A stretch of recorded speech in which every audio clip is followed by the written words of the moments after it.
हैं कि आप बीजेपी छोड़ रहे हैं, क्या कहना है जी आपका? नहीं, कहीं नहीं कहा मैंने मैं बीजेपी छोड़ रहा हूँ, बीजेपी में हूँ। देखिए, मैं लोकसभा का चुनाव लड़ा और मुझे इन्होंने टिकट दिया आधा घंटा पहले, बहुत ही इज्जत दी।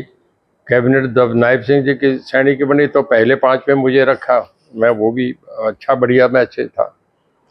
पर अब जो नई कमेटी बनी है, जिस तरीके से ये कर रहे हैं, और जो चीफ मिनिस्टर आए हैं नायब सिंह सैनी गोपाल कांडा के घर गए और उसके बाद उनकी ये स्टेटमेंट देना कि हम 15 सीटें लड़ेंगे इन अलायंस, और अपने बेटे को वहाँ रानिया में कैंडिडेट खड़ा करना, ये कुछ मुझे ठीक नहीं लगा।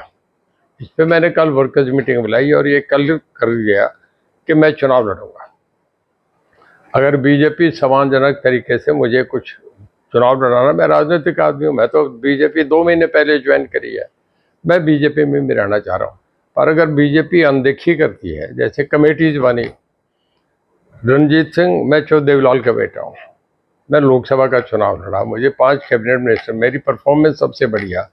अगर मुझे अनदेखी करेगी तो मैं तो चुनाव लड़ूंगा, फिर बीजेपी अपना देखे, मैं चुनाव लड़ूंगा। पहले चाहूंगा चौधरी बीजेपी। रणजीत सिंह जी का 90 सीटों पे जनाधार नहीं, उनका 90 सीटों पे बंटाधार है। रणजीत सिंह जी का स्पेशल इस 90 सीटों पे बंटाधार उनका इसलिए पता चल गया कि इतना विश्वास किया भारतीय जनता पार्टी ने कि उनको हिसार की टिकट दे दी। वहाँ भी क्या हुआ कि जीती जिताई हिसार की सीट उन्होंने खो दी और बाद में मुझे कुलदीप ने हरवा दिया, उसने हरवा दिया, जो इनकी आदत है। ठीक है ना, ये हमेशा ही ऐसे ही करते हैं। इनका जनाधार क्या है, इनको कोई लाइक नहीं करता कहीं भी। और रानिया में अगर इन्होंने भूले से आज़ाद का या कैसे भी पंगा ले लिया तो इनकी जमानत जब्त होगी। उनको मालूम ही नहीं है CLU क्या होता है।